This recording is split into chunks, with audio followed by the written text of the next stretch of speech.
good evening and welcome to Melbourne After Dark. I am your host, Mech 4. When we last left off, I was in the cottage slash mansion of Great Uncle Horace, and I had left you saying that I would be back at the phone booth. Well, I am back at the phone booth, and there is no money to find anywhere. I was right on that part. I was pretty sure that I remembered there being no money in this game.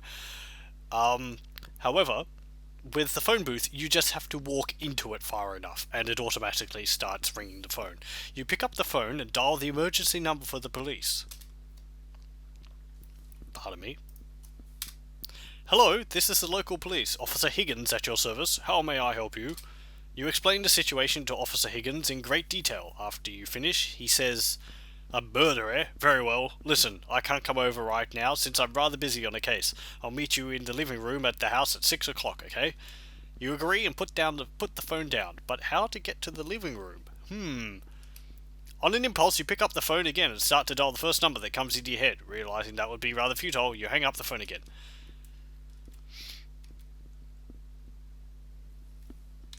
Dial 1-800... Is that one number? 1-800-333 Hugo. Dial what number? Okay. Now, this next part requires some more fast typing again.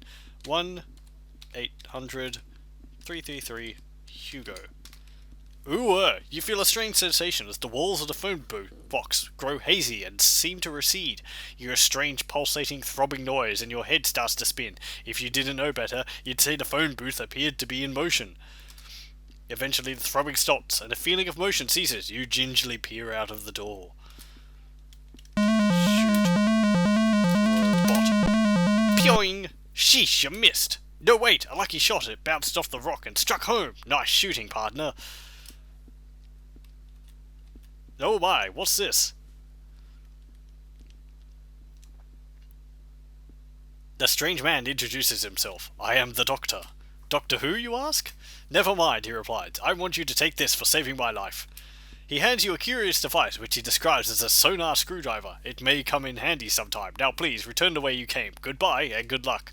This is a very odd reference for an American game, because Doctor Who is remarkably English in its origins. Well, I mean, it is English in its origins, and I don't know whether Americans watch it too much. They might watch it more now than they did in the, when was this, 92? Anyway, yes. I did find from reading a walkthrough briefly that you can just type shoot robot. You can also type shoot Dalek, which also works. But look, you're on the planet Whodunit. Pardon me.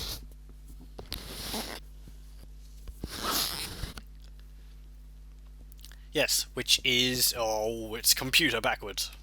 Anyway, look, Doctor. The mysterious fellow calls himself the Doctor. Who he is and where he comes from, I have simply no idea. I really don't watch that much Doctor Who, so I wouldn't be able to tell whether that's it. I believe that's the one based off the one with the long scarf. What's his name? Baker. Anyway, that's enough of that. Well, we'll go back the way we came, and out the phone booth. And now we have to go back to the mansion. Past this snake. Excuse me. Pretty sure that that's like a cobra or something like that. It's got the flap around its neck. I tried to take the wand from the old man. It just says that the wand's broken in the fall and it's completely useless because I don't have any magic anymore. Climb down. Climb down rope. Okay, down we go. It's irritating because you could say climb up and it doesn't ask you to clarify with rope. But anyway, anything else to say? Not really. The old man didn't have a magic wand in Hugo's House of Horrors. He had a fishing rod. So I don't know why he's suddenly magical. It's just an old man sitting there asking questions. Oh well, whatever. Trivia never hurt anyone. Now we've got the safe. Now we need to use screw driver on safe. I don't... Open safe with screwdriver. Amazing! Are you sure you haven't done this before? Anyway, the safe is empty apart from one solitary document, which you pick up. At the top of the document is the word will. Who's this Will fellow? Oh well, let's read Will. Read Will. You have found the will of Great Uncle Horace. The date of it appears to be very recent. Most of it is legalese and rather fine print. Reading further with the aid of your magnifier, you get to the inheritance. Yes, remember with that magnifying glass which we picked up right at the beginning of the game near the Venus flytraps? This is what you need the magnifying glass for. At least I'm pretty sure this is what we need it for. The item usage in this game is kind of odd at points. You don't exactly use items on things, rather if you have an item it allows you to, proceed. Shock, horror! It appears that Great Uncle Horace has left a fortune to Hugo. So maybe Hugo killed Great Uncle Horace because his greed overcame him. Oh Hugo, I thought we knew you. How could you do this? Oh no, there's a Bobby in the house. I'm confused. Are we supposed to be in America? No, hang on. It said something like we're in England, didn't it? Right at the beginning? So I suppose we're in England. It probably sounds like the butler from the first game. Well, we'll save it here. And we'll go in here. We've done everything else in the house. Oh my, it's everyone. And I mean everyone. The snake's here for some reason. And the genie. Whodunit. So now for the moment of truth. It appears Officer Higgins has gathered all the occupants of the house in order to sort this matter out.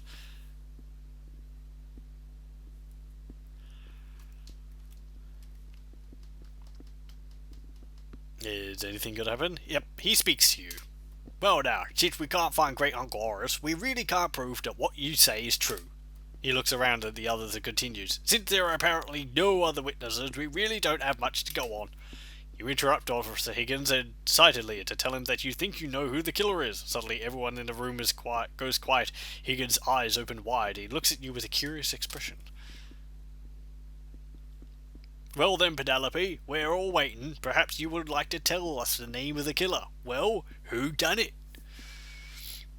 Well, who done it indeed?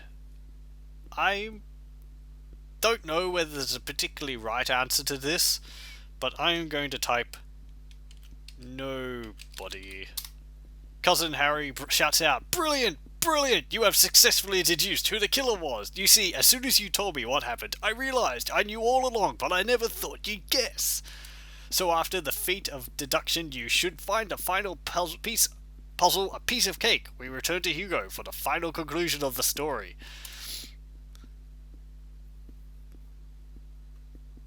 Yes, well, yes, that is the correct answer to it. I was wondering whether I'd be able to get it correct or not. In the end, it turns out that nobody murdered Great Uncle Herbert? Great Uncle Horace. Horace, that's his name. Anyway, now we meet up with Hugo, who has been trapped in this room apparently for a very long time. It's a laundry room. You can see the chute over there. You're locked in the box room. Well, you can also see a newspaper. You can also see a pencil. Look. Shoot. It is a chute for dropping dirty washing down here. I don't really know how Hugo came in here. Look, tub. Okay, fine. There's also a box here. Look, box. It is a receptacle for catching the dirty washing coming down. The dirty washing chute, which is how you got here. I don't know how Hugo came down here and got stuck in this room. Anyway, get newspaper. Okay. Get pencil. Okay. I'm not sure where this actual puzzle originated from, but if you've seen anything to do with adventure games, you probably know what's going to come. So we put newspaper under door. I don't think... No. Look. Door. Looking through the keyhole, you can see the key has been left in the lock. Too bad it's on the other side. Which would mean Penelope would have been able to open it. You'll see in a moment. Push newspaper under door. Okay, there we go. Now we push pencil. If you remember in the baby's room, I typed look pen, thinking of, the baby's crib as a pen, but it said you can't see the pen. This is probably what I thought it meant, because you get a pencil. later on in the game, and I'm pretty sure the game only looks at the first 3 letters in the word to detect whether it's what you're talking about. So I could just type push pen here actually. Yeah, well, push pen into keyhole. You hear a soft thud as the key drops out of the keyhole onto the paper underneath. You can lose the game here by not putting the newspaper under the door first. Gently drawing the paper back into the room, you see the key come too. Hardly able to contain your excitement because you've been stuck in this small room for the entire game. You unlock the door and step through the door. That 2 doors there seems to be a bit redundant, but whatever. Oh look, it's Great Uncle Horace.